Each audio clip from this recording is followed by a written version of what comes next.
And Ohtani torches one, tosses the bat, and watches it fly. Tonight, as Schwarber lifts one to deep right field. It's number 300. Indiana deep left center field. It's back. It is gone. Fernando wants it off. Look at this. Are you kidding me? He is back.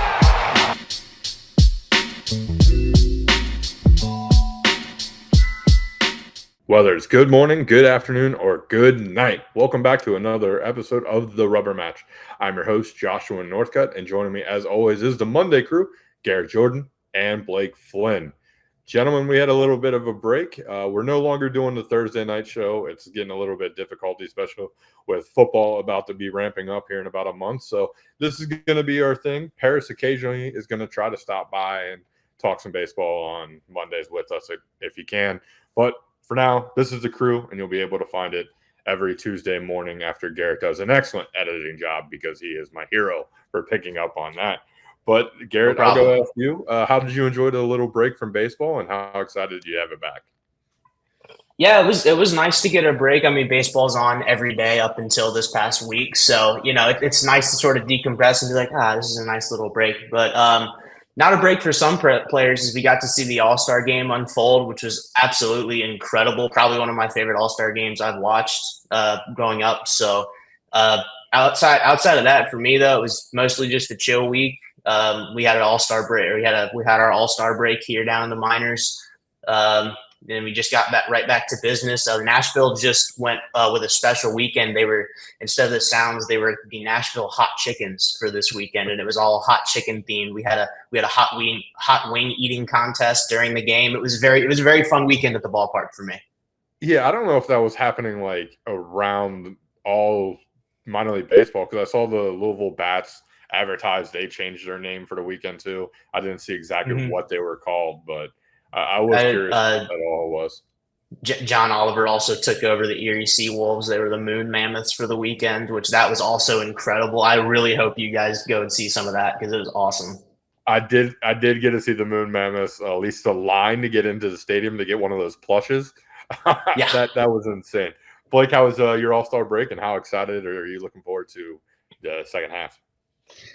Yeah, like Garrett said, it was good to get a little bit of a break. I mean, they're playing pretty much every day. But as we get into the second half, I'm glad to have it back because this is when all the fun stuff happens. You get the trade deadline, and then also you get the final push to October where some teams are going to make or break their season depending on what they do this second half.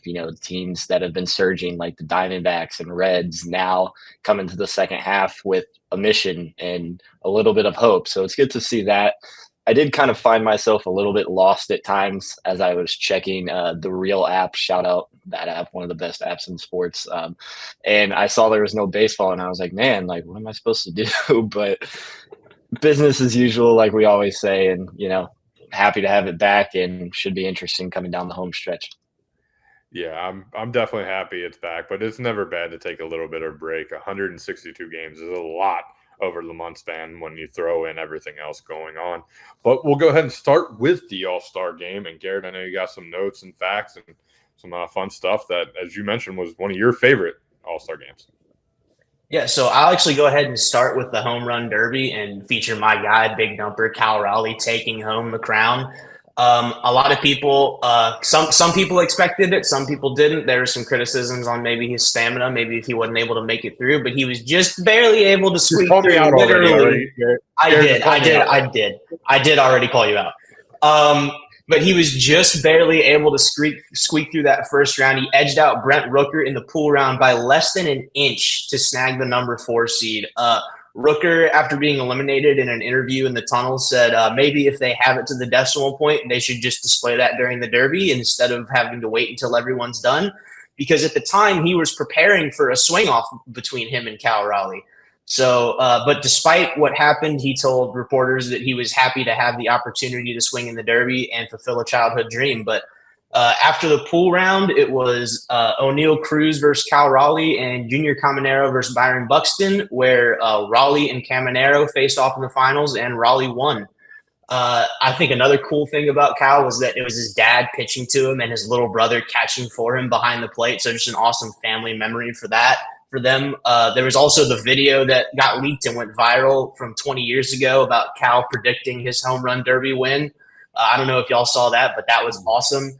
And also Cal is now the first catcher and switch hitter to ever win the derby. So that's just an incredible feat for a catcher to be able to win that. I did want to highlight a couple guys from this derby. O'Neal Cruz hit a ball 513 feet. That tied a non-Coors record for the home run derby. I believe Aaron Judge did that back in 2017. And then I also just did a little bit of research on my own. The 5 longest homers of the night were all hit by O'Neal Cruz. 513, 498, 492, 488, and 477. Coming in 6th was all 3 of our predicted winner, James Wood, hit 486, but it wasn't enough to get him out of that first round, and he let us all down with that. I will say Chisholm, not a very good showing for him. He hit the fewest homers in the first round since the Derby switched to a timer format back in 2015. Yikes.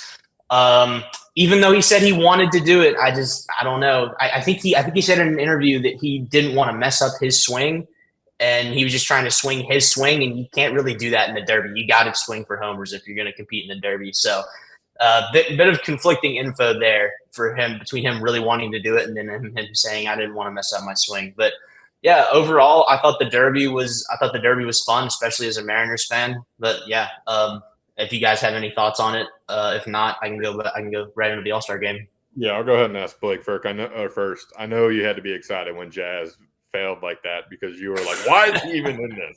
Well, we all were asking that after his performance. I do kind of feel bad for the guy, especially with all the reports before, the conflicting reports that he wanted to be in this and he was like banging on the door trying to get in. But I just think all the memes we got from it on Twitter and everything were just phenomenal. Bravo to everyone in that space. I was laughing my butt off multiple times at Jazz home run derby memes. But I think when you talk about Cal Raleigh, it was an absolutely electric performance. I really loved, like you said, Garrett, the chemistry that him, his father, and his little brother were having. I mean, they were all literally talking to each other throughout the round, trying to make adjustments and everything. And his brother, I think, was only like 15 or 16 years old. So for him to like have that knowledge and experience is only going to be good for him. Going back to O'Neal Cruz, another guy where I said probably shouldn't be in the Derby. Well, I was proven wrong, of course, but it really just shows you what would happen if he truly cared about the game of baseball. And I know we kind of like joked about that last time we were on here, because he's a special talent, but sometimes just the effort is non-existent, especially defensively, sometimes offensively as well. Like if he can, we know he's one of the best like line drive 110 mile per hour hitters in the league, but everything else just needs to come back there for him, especially with how bad the Pirates been. I'll touch on that in a little bit, but I thought the home run derby was excellent. I would have personally loved to see a swing off between Rooker and Raleigh, but that's all I got for now. Yeah, quick thoughts on mine so we can move on to the All-Star game. One, I agree, if you're going to track it by the millimeter, centimeter, inch, it needs to be up on the board that way. That's only fair to the batters, especially because who knows if there's maybe a little bit of favoritism at that time to get the face of the home run race right now in it rather than the guy just playing out there in Sacramento. 2, O'Neal Cruz is unbelievable. That was a show that I haven't seen since the days of the Royd era. Simple as that. Was the ball maybe juiced during the Derby? Possibly, but you know what? Let them be juiced. Let them be juiced. I'm kidding. Let's not do that. And then the last thing is, if James Wood doesn't go first, I think James Wood has a better performance. But that's got to be a little bit of pressure, being a young guy wanting to go out there to perform and be the first person, all eyes on you in a new era. Also, because wasn't this the first year of the 40 pitch rule as well? So trying to. I believe so. I believe it was. So that thrown in there as well. You haven't seen anybody do it, when to use your timeout, so on and so forth. So it was a rough spot for him to be in. I'm not disappointed in James. I still like him, and I think he's got a bright future. Probably will be a future home run derby champion. But let's talk a little bit about the All-Star game, Garrett. Yeah, so I have here the NL beats the AL 7-6 in the All-Star Game's first ever swing off that was absolutely electric. Schwarber ends up winning the All-Star Game MVP after hitting 3 homers in that swing off to propel the National League to victory after Jonathan Aranda barely missed a chance to tie it on his second homer, clipping the top of the wall about 2-3 feet below it in right field there. There's a bit of controversy around it, actually, because a lot of people think that Pete Alonso should have won the MVP for what he did during the actual game instead of Schwarber hitting what is essentially 3 BP fastballs to win the swing off. So a lot of people think that Alonso should have won it, and actually Alonso was robbed of a chance to compete in the swing off because Aranda wasn't able to get that home run. Alonso was the 3rd batter for the NL. But how we got to the swing off, the National League jumped out to an early lead off of AL Cy Young favorite Tarek Skubal after Ketel Marte's 2 RBI double. Then came Alonso's 3-run blast off Kansas City's Chris Bubich in the 6th. Then Corbin Carroll tacked on, becoming the first D-backs player to hit a home run in the All-Star game off of Detroit's Casey Mize. The AL was not deterred by the 6-0 deficit, however, as Brent Rooker came out and hit a 3-run shot off Giants reliever Randy Rodriguez in the 7th. And then that was quickly followed by an RBI groundout from Bobby Witt Jr. that brought the AL within 2 runs. Then in the top of the 9th, Bobby Witt Jr. doubled off of MLB saves leader Robert Suarez, scoring Byron Buxton, who hit a double just before him to bring the AL within 1. And then finally, on an electric play, Stephen Kwan notched an infield single against Mets closer Edwin Diaz that brought Bobby home to tie it in the bottom of the 9th. Just an electric game. It was actually the largest comeback in an All-Star game in history. So that was just incredible to be able to witness, and it happened over the course of 3 innings for the American League. So that was just incredible. Just some highlights from this game. Jacob Mizorowski came in the 8th and absolutely shoved his fastball topped 102 miles an hour, and he threw a 98-mile-an-hour slider. What the hell? How do you throw a slider 98 miles an hour? I don't know. Jacob Mizorowski did it. After his outing, he had to dodge some very leading questions by Ken Rosenthal, so boo Ken Rosenthal for that. Didn't like that at all. We also got to see the first ever look at what the ABS challenge system is going to look like, and it came in the first inning with Tarek Skubal and Cal Raleigh both mic'd up. Tarek Skubal threw a slider that the umpire called a low ball to Machado, and Cal immediately tapped that helmet, and the call was overturned to a strike 3 on Manny Machado. So we got to see that firsthand for the first time. So that was very fun. Another thing that was very fun about this is I think we need more players mic'd up because Clayton Kershaw was hilarious. I think Smoltz asked him to throw Kershaw asked Smoltz what pitch he should throw, and Smoltz said to throw a cutter, and Kershaw was like, "Dude, I don't throw a cutter. What are you talking about?" And then as he was going to the dugout after he got pulled by Dave Roberts, he was heard saying "Suck it, big dumper" as he got the strikeout on Cal. So honestly, more players mic'd up is just going to do everything better for the sport. And then one last thing I'll say here, we got to see the duel of the century in the first inning between Skeens and Skubal, and Skeens walked away victorious after going 1-2 and 1-2-3 in the first, and then Skubal giving up that 2-run RBI double to Ketel. But yeah, one more thing I did want to mention. The tribute to Hank Aaron was absolutely incredible. I don't know if y'all got to see like a clip of that on social media, but that tribute was something else, combining the special and the practical effects of like the shot going out and then the light lighting up from where it crossed the wall. Just an incredible tribute to Hank Aaron. Blake, your thoughts on the rest of the All-Star weekend? Yeah, I thought pretty much everything Garrett said was perfect. I would also agree that this was one of the more favorable All-Star games I've seen in a while. I watched pretty much all the game. Took a couple breaks here and there just because I was out with friends and family doing stuff. But I thought it was a great game. I agree that we need more players mic'd up. I thought the swing off was absolutely incredible. I loved it. I loved that format. I don't know, obviously, if you can translate that to anything outside of an all-star game, but if you did, I thought that Stop it right now, Blake. Look, I adapted to the ghost runner on second bullshit rule in the extra innings. Don't you dare bring a swing off into a regular season, Blake. Don't even think about it. I'm sorry to cut you off. Go ahead. Hey, listen, I didn't say it was gonna happen. That's why I said that, you can't. But hey, maybe we get it in like the World Baseball Classic or something. I don't know. I don't make the tied rules. at 162. Maybe. Why not? Can you imagine? Can you imagine a wild card game coming off down to a swing off? No, Blake. Don't put that in Rob's head. Don't you do it. My bad. But no, just closing out. Yeah, I thought it was great. I think Pete Alonso was probably kicking and screaming in like the dugout or something that he was robbed of the MVP and also a chance to win the swing off. But I knew right then and there that as soon as Schwarber went 3 for 3 that he was getting the MVP. I mean, it was like written in the stars that I think it should have went to Alonso. I think if obviously he would have been in that showdown, he would have got it and he would have more solidified it.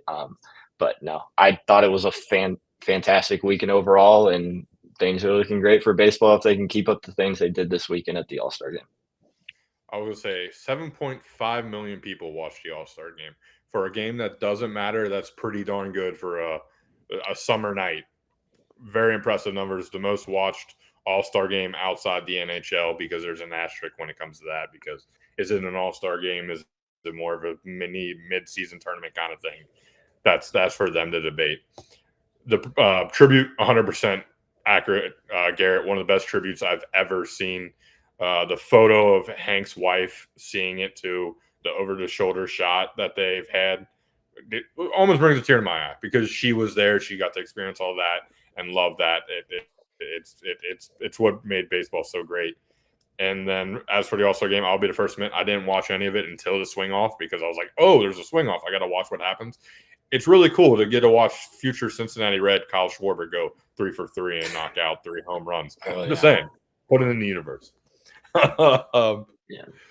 If you're okay with it, Blake, we went a little long here, so we'll hold off on your headlines for now and talk about the 3 up, 3 down. But we can start with you for the 3 up, and you can give us your positive outlook of the weekend or the week ahead.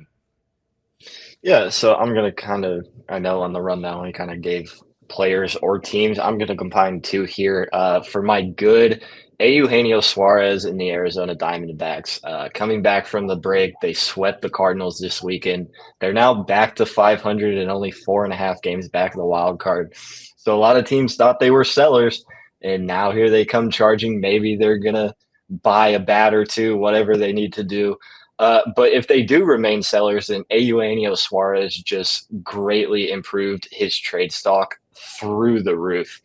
He went 500 on the weekend with 2 multi-homer games in back-to-back games, 7 RBIs. And I actually found a stat on Twitter. Let me see if I can pull it up here very quickly. I believe it was another Bob Nightingale, so sorry for glazing him so much this podcast, but hey, the man's good at what he does. Yes, he is.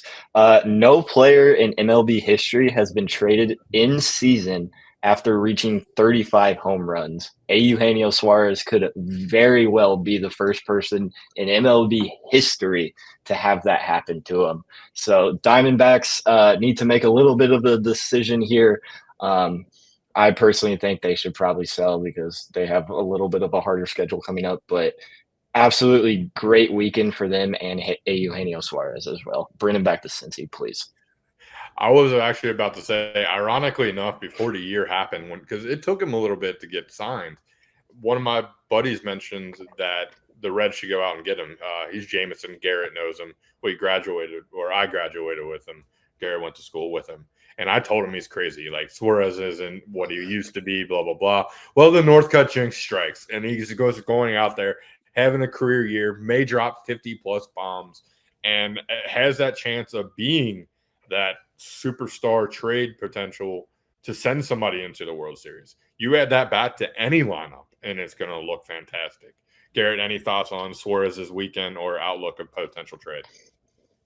Yeah, I think Blake kind of hit the nail on the head here with Suarez's performance and just how he's done throughout the year. I think if Arizona is smart, they will realize that this year is not their year, just based off the amount of injuries they've had to both the pitching and hitting staff. And I mean, what do you always say? Sell high, buy low. So why not sell a Eugenio Suarez when he's having a career year for them? So I see it as, I really don't see them buying at this deadline just with everything that's happened. I think even D-backs fans, even like in the back of their head, were like, yeah, we should probably sell this year. So that's what I think about that. They've got enough talent where they can sell and still be competitors next year. So I 100% agree with that. Garrett, what is your up on the weekend or weekends? So my up for this week is that the Brewers are staying hot and they sweep the Dodgers. A week and a half after doing it at American Family Field, the Brew Crew travel to Chavez Ravine and do it again, securing the season sweep against the Dodgers. That is the first time a team has secured a season sweep against the Dodgers since the 2006 Cardinals. In that first game, Glasnow was outdueled by Quinn Priester. Quinn Priester 6 innings pitched, 3 hits, 10 strikeouts. That's pretty good for a guy that we were with that like came up into that rotation and was like, yeah, we'll see how he does. And he's doing pretty good. Caleb Durbin and Isaac Collins continue to be 2 of the best barn finds ever for Milwaukee. Those guys just continue to mash, and they're a big contributing factor to why the Brewers are seeing the recent success that they have. And it's almost like a microcosm of the organization in and of itself, where it's like, the Brewers don't really have like the big names on their team, but they always seem to find these guys out of nowhere that are just contributors through and through. And those guys sum that up perfectly. After this sweep, the Brewers are now tied with the Cubs for the NL Central lead and the best record in the NL. So the Brewers are rolling right now, and I don't know if there's going to be a team that'll stop them. I hate everything. Thanks, Garrett. I know. I hate it so much. It just doesn't make sense. This was supposed to be their down year. Go ahead, Blake. Yeah, just quickly. I mean, Garrett absolutely nailed it there. We always joke around of what they're brewing in the arm department, but just now showing it just as great in the lineup too. I mean, like you said, no big names. Their biggest name, probably Christian Yelich, has been up and down battling injuries all year, but has been back to the Christian Yelich we know, William Contreras or whichever Contreras it is, also doing the same thing. But yeah, you get these guys like Jackson Chourio, Bryce Terrain, Isaac Collins, everybody that you don't really look at as being a factor in a game or a season, and they're overperforming expectations. You even have guys like Andrew Vaughn coming back and having 2 really good games in his first couple of starts with the team after going through hell with the White Sox and everything that he did this season in the minor leagues. But you're right, Josh. It was supposed to be their down year ever since they've lost Corbin Burns. It was supposed to be a down year, and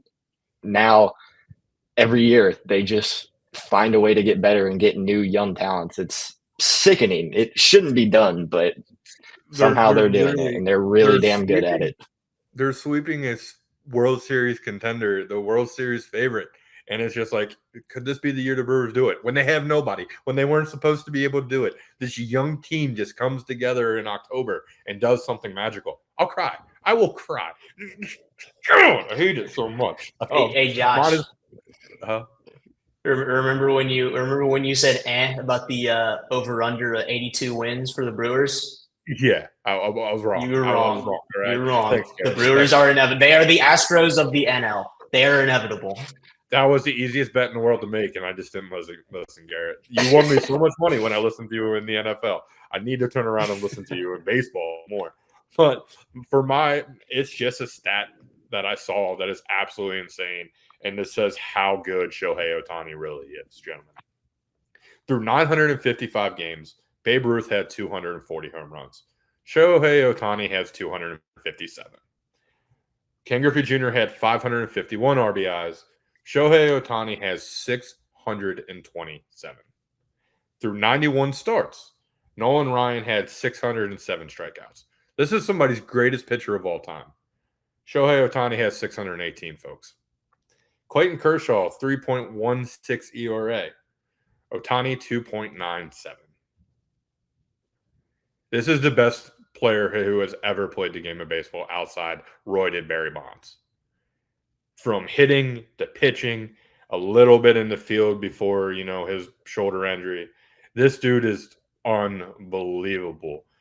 And it's just to the point, must-watch TV every single night. I can't wait for him to get past this 1, 2, 3 innings of work, and we actually get to see him shove for 6 to 9 innings. Because he already said his goal before he retires is he wants to win MVP and Cy Young in the same year. And I believe he can do it. This is absolutely unbelievable. Garrett, any thoughts on Shohei? Shohei is the face of baseball right now. People want to say it's Aaron Judge. It's not. It's Shohei because Shohei is dominating in 2 markets, both American and Asian markets. So Shohei will go down as one of the best, if not the best player in the history of this sport. And until another guy like Shohei comes along, I think he'll retain that crown for a very long time. And Blake, thoughts? Yeah, I think it's pretty much damn near impossible for anyone to take that title of face from him. But I think this is more of a testament to how popular and how good they are at building baseball players over there in Japan. I mean, every year you watch the Little League series, there's always a thing about how they train for 12 plus hours in the day and it's nothing but baseball. And like baseball is everything for them. And now to produce a guy like Shohei Ohtani and still, by the way, Yamamoto, Shota Umaga, Ichiro, with one of the greatest hitters of all time, if you look at him like that, going to be in the Hall of Fame this year. And you have so many more of these athletes that do nothing but play baseball in Japan, and they are absolute phenoms. So, yeah, going to be hard for anyone to surpass Ohtani as the face of baseball for now. Obviously, if he keeps it up, he's going to be a clear lock for the Hall of Fame as long as his career just doesn't go drastically down. But even at that point, it's going to be hard to kind of let him out, but he is the greatest. Yeah. He's a Hall of Famer already in my mind. That dude could retire today and he'd be in the Hall of Fame from winning a World Series for the Dodgers last year and just what he's done for the game. The eyes he has brought to the sport is unmatched and unparalleled.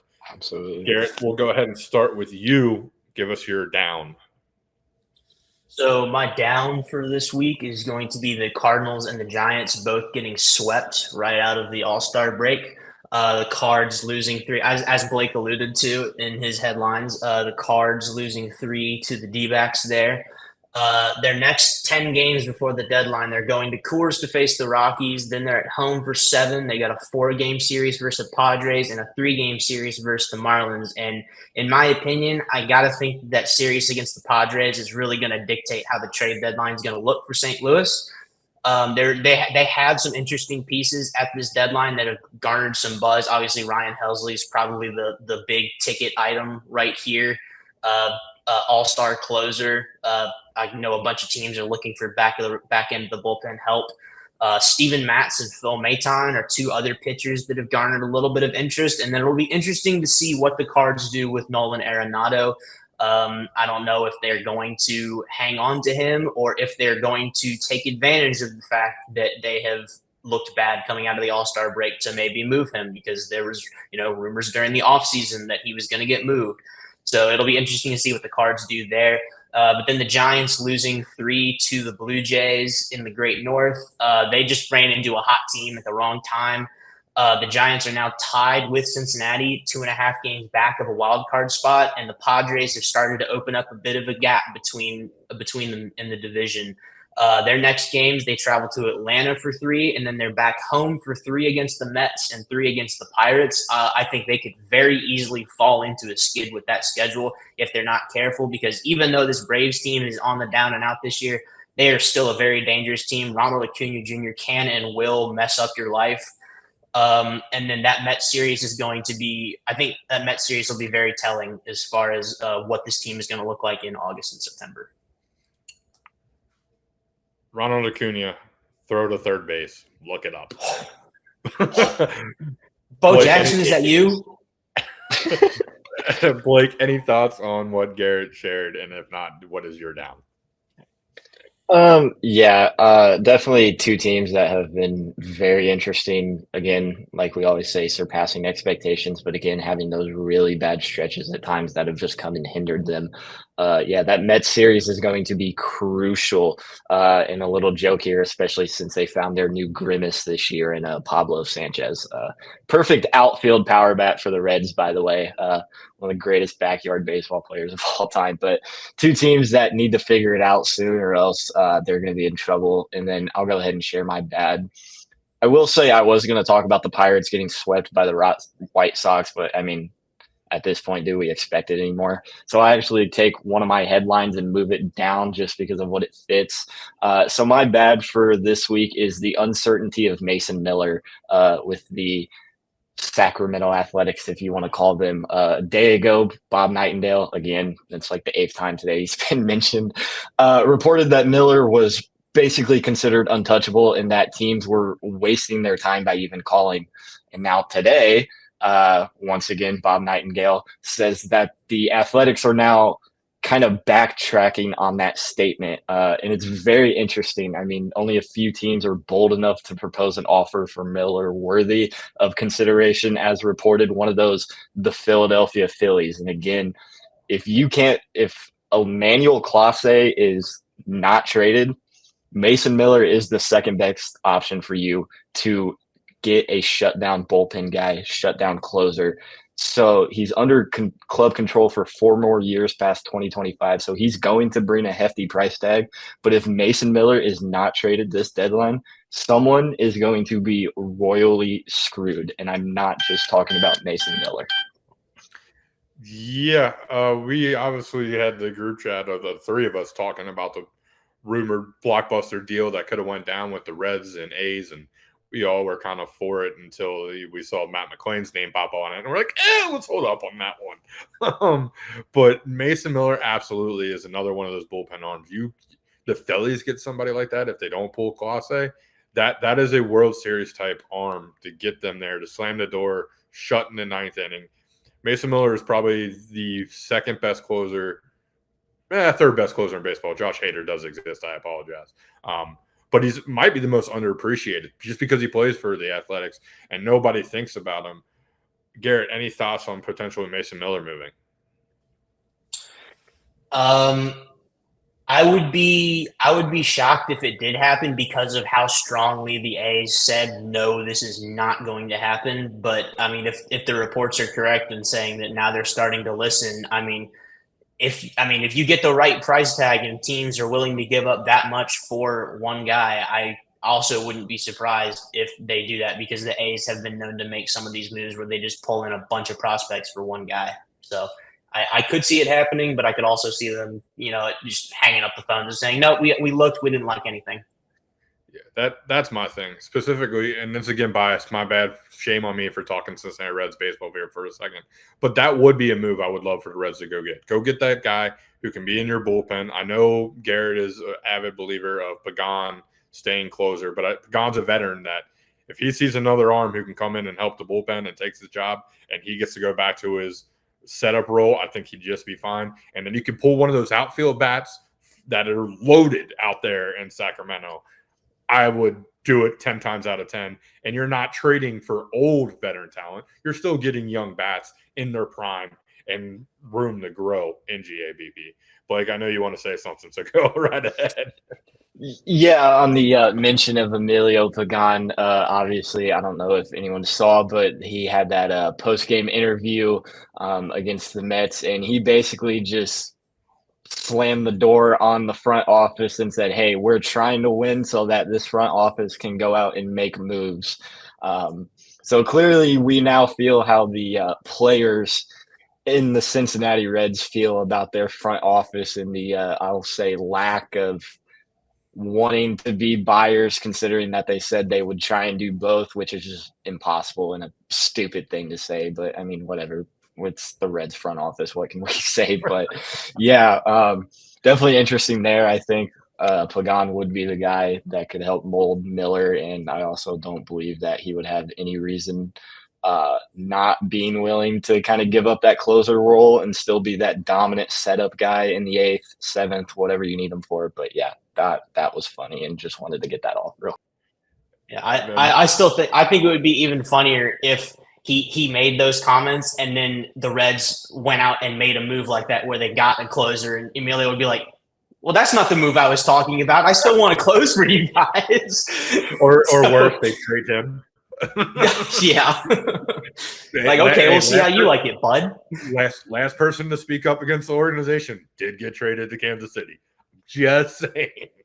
So for my bad, I know Blake was going to talk about the team, so I'll go ahead and just bring them up.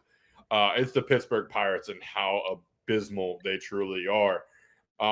This stat blows my absolute mind. So Paul Skeens has allowed 27 runs in 20 starts. The Pirates have lost 11 of those 20 games. It's unbelievable. I get it. It sounds like we pick on the Pirates every week and everybody's going to be like, oh, well, they must just hate the Pirates. No, like, I feel bad, truly bad for Pirates fans. This is abysmal. Our buddy we work with, Michael Seitz, has openly admitted, he's like, I don't even want a playoff appearance. I just want one game to matter in September. I'm over here begging for a red October. This guy wants one game to matter in September. I can't imagine being a fan of this franchise. I feel sympathy for them and the entire city. I know they had their legacy with the Penguins and, my apologies, the Steelers. But the Pirates used to be an organization that put fear in some people's hearts. They had the likes of Barry Bonds at one time. Dave Parker, obviously, Willie Stargell. Like, they were a fun team. That playoff atmosphere, I absolutely hate to bring it up, but the Cueto chant will forever ring in my head. Sorry to bring up bad timing there, guys, but just that city loves baseball and deserves good baseball. Blake, I know they were going to be on your list, so go ahead and throw out there what else you may have when it comes to this. Yeah, I was just going to talk about how they got outscored 27-7 in this weekend to the White Sox, which again, battle of mid, whatever, two of the worst teams in the league. But their starters were absolutely horrible. 13 innings pitched, 18 hits, 13 earned runs, 9 Ks, and only 9 Ks, and 6 walks by the trio of Bailey Falter, Mike Burrows, and Andrew Heaney. What makes this worse is that all of this happened on a pretty much Mac Miller celebration week, bobblehead night. The place was absolutely packed. Like, that might be the most attended Pirates game I have ever seen since they started being bad, all because of Mac Miller and his bobblehead and the tribute and the legacy he left on the city. It got so bad there were pictures of people literally standing on top of the bridge, which I know isn't really a funny manner, but you could tell it was Pittsburgh, and that's truly how people feel. And I don't think a positive Pirate fan exists. If you are one, please let us know. But I find it almost impossible for anyone to have even a slim chance of hope with this team, because you were right. They were dominant. That 2014 team with Kutch when he was an MVP, their spectacular pitching rotation, Garrett Cole, Talion Alden, guys like Pedro Alvarez. Like, this team was really good and they were a really great contender, and then it just went away and they haven't found it since. It's almost sad to me. Garrett, any thoughts on the Pirates before we move on? Yeah, I think I'd echo Blake's and Josh's sentiment for Pirates fans, where it's just like, I think I even remember earlier in this offseason where the ownership and Bob Nutting came out and said, we are going to make moves to make this team better and get an offense to surround our pitching staff, and then nothing happened. So it's just, at this point, I am at the point now where I am cheering along with Pirates for sell the team, because this is awful. And they, like you guys said, Pittsburgh is a very prideful city like Cincinnati. They love their sports teams. So just to see how this saga has unfolded is quite frankly embarrassing, and they deserve better. That's the only nice thing I'll say about Pittsburgh. Yeah, that's a crazy thing. You got three people from the Cincinnati area, Cincinnati fans, talking well about Pittsburgh, but it's because it's a market just like ours. We're a small market team, city built on the backbone of hard workers. They're more of a Northeast city, obviously, but in my opinion, it's more like a Midwest mindset. Is kind of feel it's us against the world, and just to see how bad they truly are is it's sad.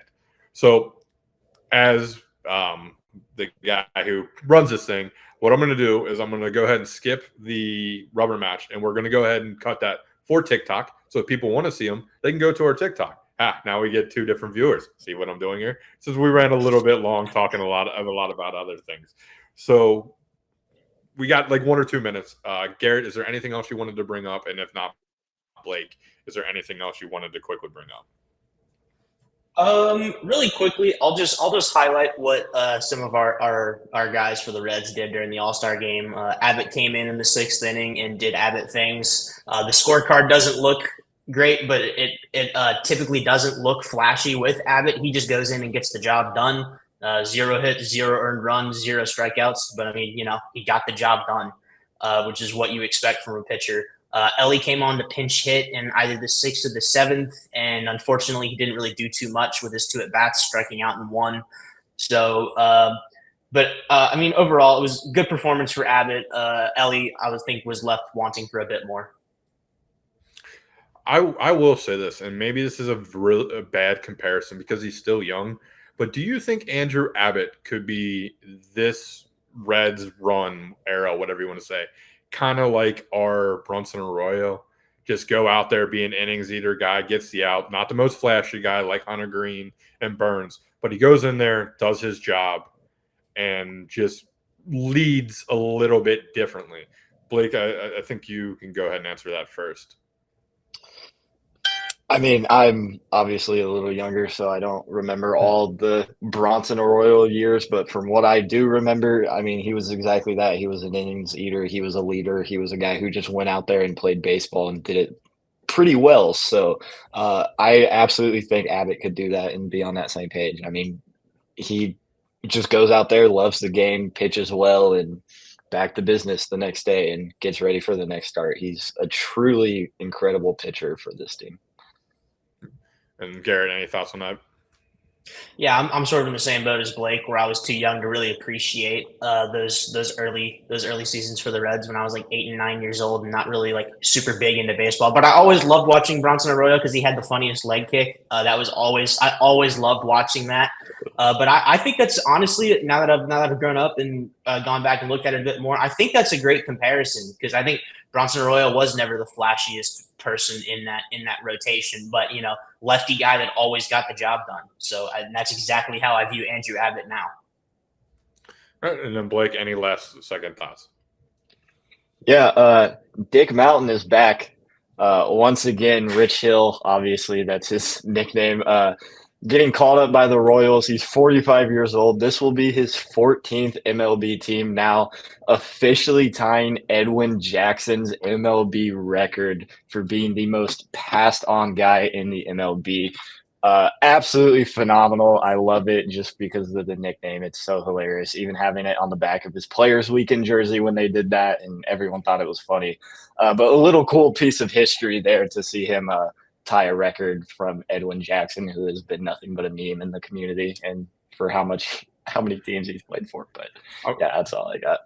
I'm going to say, I can't remember what it's called. I wanted to say Wordle, but it's not Wordle. When you have like 3 teams on the top and 3 teams on the Immaculate side. grid. Immaculate grid. Love it. Edwin Jackson and Rich Hill. just pinpoint them in there and then figure out the other 7. Yeah. All right. As I said, you'll be able to see our rubber match picks up there on TikTok. But that will do it for this week's episode of the Rubber Match Podcast. If you're watching this on YouTube, be sure to like, subscribe, and leave a comment below to let us know your thoughts. Prefer just to listen, you can catch the podcast on Amazon Music, Apple Podcasts, and Spotify, all thanks to rss.com. If you enjoyed today's show, we'd love if you left us a 5-star review. It helps us out. But that will do it. So for Garrett, Blake, and myself, thanks for listening. And let's go watch some great baseball, folks. Peace.